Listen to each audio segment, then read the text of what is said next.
The Allied landings in Italy in September 1943 by two Allied armies, commanded by General Sir Harold Alexander, the commander-in-chief of the Allied armies in Italy, were followed by an advance northward on two fronts, one on each side of the central mountain range forming the spine of Italy. On the western front, the American Fifth Army, commanded by Lieutenant General Mark W. Clark, moved from the main base of Naples up the Italian boot, and on the eastern front the British Eighth Army, commanded by General Sir Bernard Montgomery, advanced up the Adriatic coast. Clark's Fifth Army made slow progress in the face of difficult terrain, wet weather and skillful German defenses. The Germans were fighting from a series of prepared positions in a manner designed to inflict maximum damage, then pulling back while buying time for the construction of the Winder Line defensive position south of the Italian capital of Rome. Although in the east the German defensive line had been breached on the Adriatic front and Ortona was captured, the advance had ground to a halt with the onset of winter blizzards at the end of December, making close air support and movement in the jagged terrain impossible. The route to Rome from the east using Route 5 was thus excluded as a viable option, leaving the routes from Naples to Rome, Highways 6 and 7, as the only possibilities. Highway 7 followed along the west coast but south of Rome ran into the Pontine Marshes, which the Germans had flooded. Highway 6 ran through the Liri Valley, dominated at its south entrance by the rugged mass of Monte Cassino above the town of Cassino. Excellent observation from the peaks of several hills allowed the German defenders to detect Allied movement and direct highly accurate artillery fire, preventing any northward advance. The first assault was made on 17th of January. Near the coast, the Allied forces forced a crossing of the Garigliano River, causing General Fridolin von Senger-Unterlin, commander of the German Panzer, and responsible for the Gustav defenses on the southwestern half of the line, some serious concern as to the ability of the forces to hold the line. So Central HQ sent two divisions of reserve forces from Rome to Cassino front. Allied attack on the left front failed and sustained some 4,000 casualties during the period of the first battle. The central thrust commenced 3 hours after sunset on 20th of January. Although some battalions were able to get across the Gari River, they were isolated for most of the time, leaving them highly vulnerable to counterattacking tanks. So they forced back across the river by mid-morning of 21st of January. The second attempt to break the line was successful and Allied forces could dug in about 1 kilometer. However, with the coming of daylight, they too were cut down, and by the evening of 22nd of January, Allied forces had virtually ceased to exist. Only 40 men made it back to the Allied lines.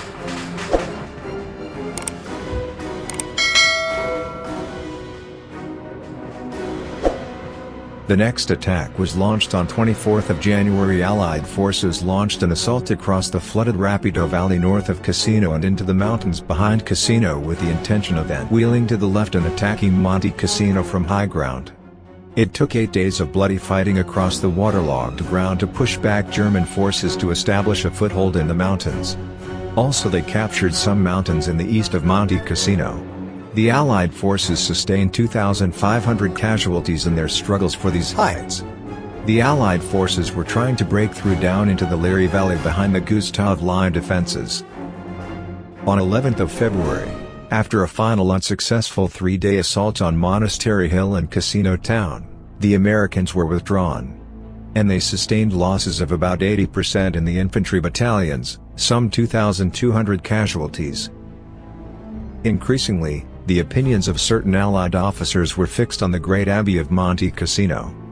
In their view, it was the abbey, and its presumed use as a German artillery observation point, that prevented the breach of the Gustav Line.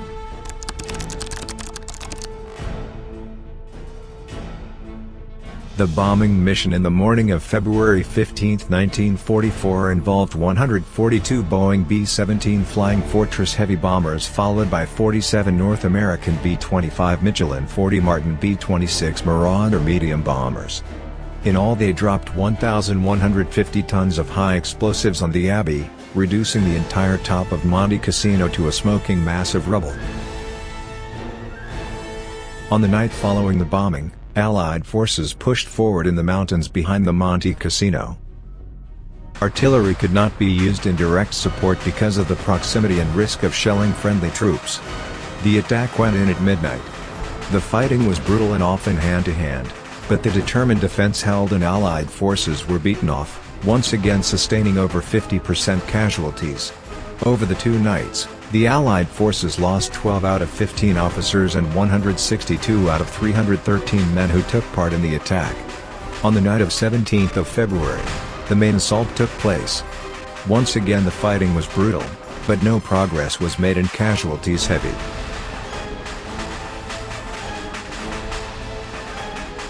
In the other half of the main assault, the 2 companies of Allied forces forced a crossing of the Rapido and attempted to gain the railway station in Cassino town. They could hold the station for much of the day, but their isolation and lack of both armored support and anti-tank guns made it impossible to hold. They were ordered to pull back to the river when it became clear to headquarters that both the attempts to break through would not succeed. The third battle began on 15th of March. After a bombardment of 750 tons of 1,000-pound bombs with delayed action fuses, starting at 8:30 and lasting 3.5 hours, the Allied forces advanced behind a creeping artillery barrage.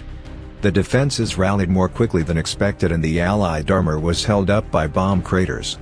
Allied forces captured several positions in Monte Cassino whilst the town was still fiercely defended. However, the Germans were still able to reinforce their troops in the town.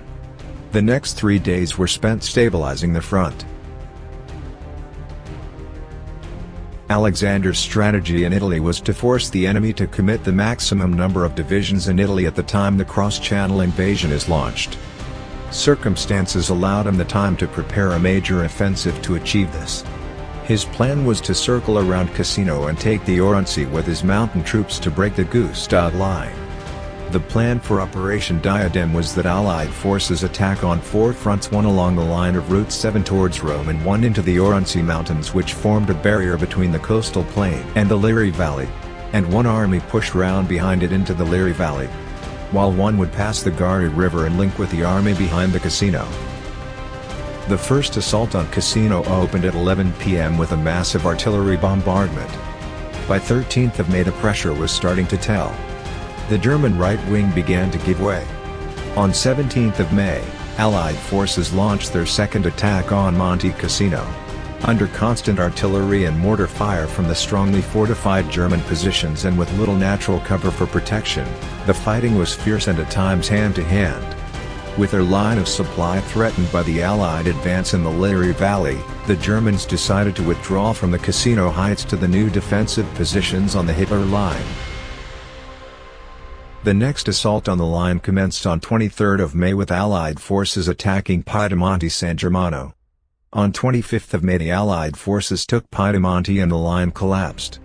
The way was clear for the advance northwards on Rome and beyond.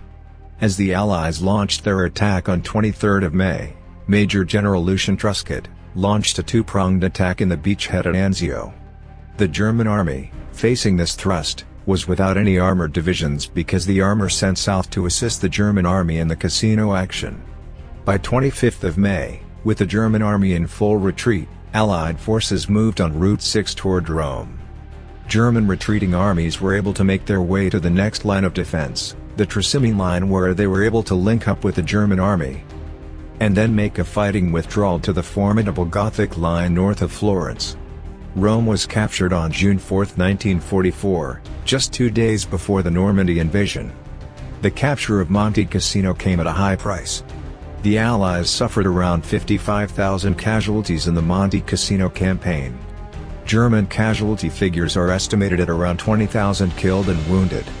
Total Allied casualties spanning the period of the 4 Cassino battles and the Anzio campaign with the subsequent capture of Rome on June 5, 1944, were over 105,000. The town of Cassino was completely razed by the air and artillery bombardments, and 26 of its pre-war population of 20,000 were killed during the raids in the battle.